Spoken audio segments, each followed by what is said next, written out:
শোন, আমি তোর একটা কথা বলি। তোর এই চেহারাটা দেখতে আমার না একদমই ভালো লাগতেছে না। তোমার যেহেতু আমার এই চেহারা দেখতে ভালো লাগে না, তাইলে একটা কাজ করো, হয় আমারে মাইরা ফেলাও, নইলে আমারে বাড়ি থেকে বের করে দাও, সেই ভালো। তুই আমার একমাত্র ছেলে, তুই যদি আমার কাছে না থাকস, আমার কাছে থাকবোটা কে?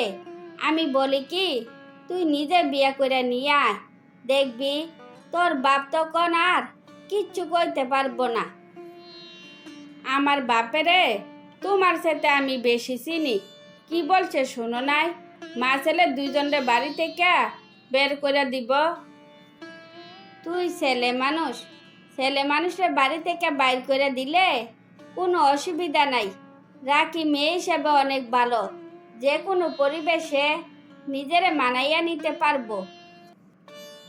মা, আমি তো বেশি লেখাপড়া করি নাই, এতদিন বাবার বিজনেস আমি দেখাশোনা করছি, কিন্তু এখন যদি আমি বাড়ি ছেড়ে চলে যাই, তাইলে আমি কি কাজ করে খাবো? আমি কিছু টাকা পয়সা দিয়া দিব, 1 বছর বৈশা খাইলেও শেষ হইব না। এর ফাঁকে কোনো না কোনো কাজ খুঁজা নিবি। তোর মন মরা চেহারা আমার আর ভালো লাগে না। তোমারে সাইরা আমি কোনোখানে থাকতে পারবো না, বলো আমার এই কথা বইল না। কিছু পাইতে হইলে কিছু হারাইতে হয়। তুই জানস না, কোনোর মেয়ে বিয়ে ভাঙ্গা গেলে সমাজ তারে কতটা ঘৃণা করে। আমি চাই না তোর ভুল সিদ্ধান্তের জন্য সমাজে সে অবহেলিত হোক। যা, তুই আমার কথা রাখ। মা হইয়া ছেলেরে কুপরামর্শ দিতে আসো। তোমার ছেলে যদি বাড়ি থেকে এক পা বের করে, ওরে আর এ বাড়িতে কোনোদিনও ঢুকতে দিব না, এটাই আমার শেষ কথা। তুই তোর বাবার কথা শুনবি না?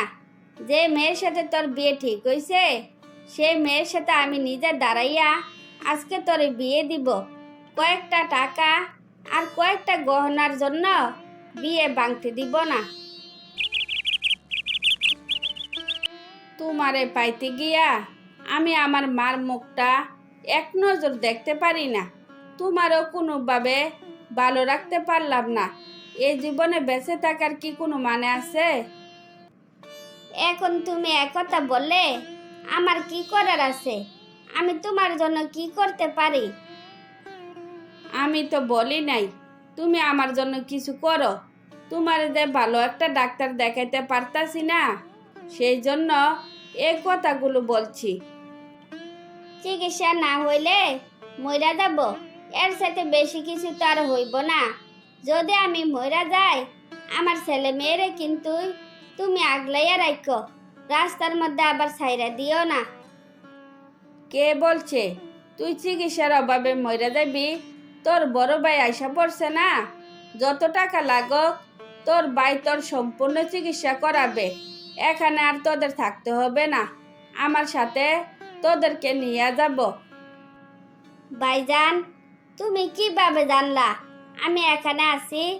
আমি এখনো বিশ্বাস করতে পারতাছি না তুমি আমার সাথে কথা বলতাছো। তোর শাশুড়ি আমার কাকুতু মিনতি কইরা বলছিল তোরে যেন আমি ভালো একটা ডাক্তার দেখাই। ওনার সাথে আমি কথা বলার পর বুঝতে পারলাম আমার জন্য আমার মা, আমার ভাই, আমার বোন, তোর শাশুড়ি, তোর জামাই কতটা কষ্টে আছে। এতগুলো মানুষের জীবন নিয়ে তো আর খেলা করতে পারি না। তাই সবার দুঃখ মোছার জন্য আমি ফিরে আসছি।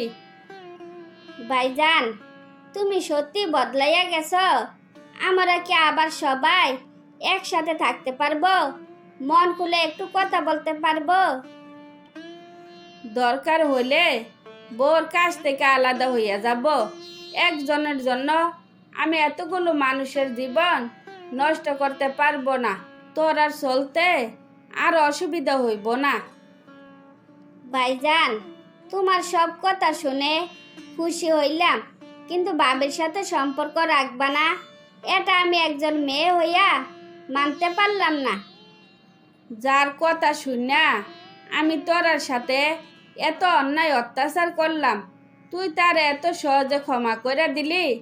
ঠিক আছে, তোর কথাই রাখলাম। এখন চল, ডাক্তারের কাছে নিয়ে যাই। ডাক্তার দেখানোর পর আমরা সোজা বাড়ি যাব। সেখানে তোর জন্য সবাই অপেক্ষা করতেছে। তারপর বড় ভাই তার ভুল বুঝতে পারলে সবাই আবার একসাথে হাসি খুশিতে জীবনযাপন করতে থাকে। আজকে তোমার ভাত নাই, তুমি আজকে না খাইয়া ঘুমাইবা। যাও, ফ্রেশ হইয়া শুয়া পড়ো। আমি কেন না খাইয়া ঘুমাবো? আমার অপরাধটা কি আমি জানতে পারি? ওরে আমার গুণধর জামাই রে, সে নিজেও জানে না সে কি অপরাধ করছে। তো নিজে স্বীকার করবা নাকি আমার নিজের মুখে বলা লাগবো? আমি কি সত্যি কথা বলবো নাকি মিথ্যা কথা বলবো? তোমার সামনে তো কোনোদিন সত্যি কথা বলা যায় না। সত্যি কথা বললে তো তুমি আমার 12টা বাজাইয়ে ছাড়ো। সেজন্য সত্যি কথা বলার সাহস পাই না। তোমার জীবনে 12টা আর 13টা বাজাই না কেন? তোমাকে আমার সামনে সত্যি কথা বলতে হইব।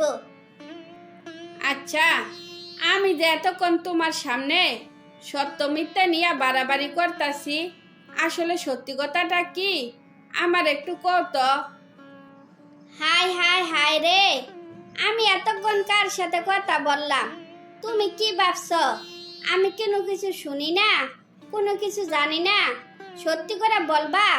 বিকালবেলা আজকে তুমি কই গেছিলা? মিথ্যা বলার চেষ্টা করবা না কিন্তু। আসলে হয়েছে কি, সবাই ক্যারাম খেলতেছে তো, তাই দাঁড়াইয়া দাঁড়াইয়া ক্যারাম খেলা দেখছিলাম।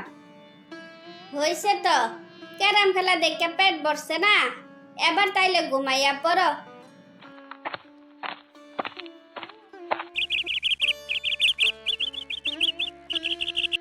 কি রে পাখি, তুই একাই আছিস কেন? জামাইরে সাথে করে নিয়ে আসলি না? কি রে পাখি, তোর কি হয়েছে? আমার ওইরকম কিছু হয় নাই। ওই জামাইটামাই আমি চাই না। আমি ওই বাড়ি চাইরা চলে আইছি। আমি আর ওই বাড়িতে থাকতে চাই না। এটা আবার কেমন কথা? এত টাকা পয়সা খরচ কইরা তোরে বিয়ে দিলাম, এখন যদি বলস আর ওই বাড়িতে যাইবি না, তাইলে কি হয়? মা, তোমরা তো শুধু টাকা পয়সা খরচ করতে জানো। বিয়ে দেওয়ার সময় একটু জানিয়ে শুনে বিয়ে দিতে হয় না? একটা বাদামা ছেলের সাথে আমারে বিয়ে দিয়া আমার জীবনটা শেষ করে দিলা। আল্লাহ, এই কারণে তুই চলে আইসস। শুন, তুই শ্বশুর বাড়ি চলে যা, দেখবি জামাই আস্তে আস্তে ঠিক হইয়া গেছে। আমারে তোমার জ্ঞান দিতে হইব না। আমি ওর রোগের সব চিকিৎসা কইরা ফেলাইছি। শেষ পর্যন্ত আমি ব্যর্থ হইয়া চলে আইছি। আমার মতে ওই আর কোনো দিন সংসারে হইব না, তাই আর ওই বাড়িতে আমি যাব না। থাক, আর ওই বাড়িতে যাওয়া লাগবো না। আমার এত সুন্দর মায়ের জীবন আমরা নিজের হাতে শেষ করে দিলাম। তোরা ওর সাথে ভালো ছেলের কাছে বিয়ে দিয়া দেখাইয়া দিব আমার মেয়ে আসলে ওর যোগ্য না। আমার মেয়ের যোগ্য ছিল না।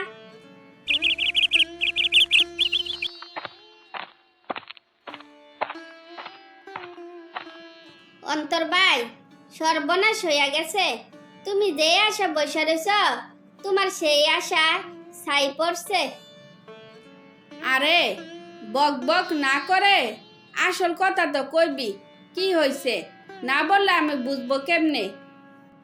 বাবির সাথে আমার ফোনে কথা হয়েছিল। বাবি বলল বাবির নাকি কোন আত্মীয়ের সাথে বিয়ে ঠিক হইয়া গেছে। তোমার সাথে ডিভোর্স হইয়া গেলে বাবিরও ওই ছেলের সাথে বিয়ে দিয়া দিব। কি এখন বড় গলা কইবা না? আমার বউ নিজের থেকে ফিরাইব। মান কইরা ওর আনতে হইব না। কই গেল তোমার বড় বড় কথা? পাখি তোরে সত্যি সত্যি এই কথা কইছে? আমি আমার বন্ধু বান্ধবের কথা শুনা কি ভুল কইরা ফেলাইলাম। পাখি আমারে মানুষ করার জন্য কত না চেষ্টা করলো, কিন্তু ব্যর্থ হইয়া শেষ পর্যন্ত আমার ছেড়ে চলে গেল। তারপর ওর মূল্য আমি বুঝলাম না। কি আর করবা, বন্ধু বান্ধব রে ডাকডুল পিটাইয়া জানাইয়া আসো আমার বোর বিয়া, তোরার দাওয়াত। বোর জন্য যদি হিয়া জ্বলে, এখনো সময় আছে, যাও।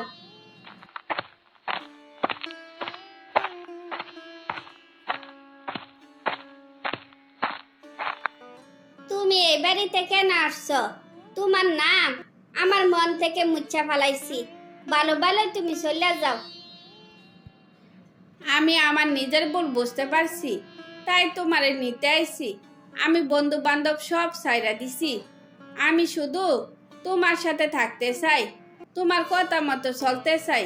আমারে তুমি ফিরাইয়া দিও না। ঠিক আছে, তোমার কথা আর কাজে যেন মিল থাকে, এটাই তোমার শেষ সুযোগ। কথাটা যেন মনে থাকে। তারপর অন্তর তার নিজের ভুল বুঝতে পারলে বউ নিয়ে সুখে শান্তিতে জীবনযাপন করতে থাকে।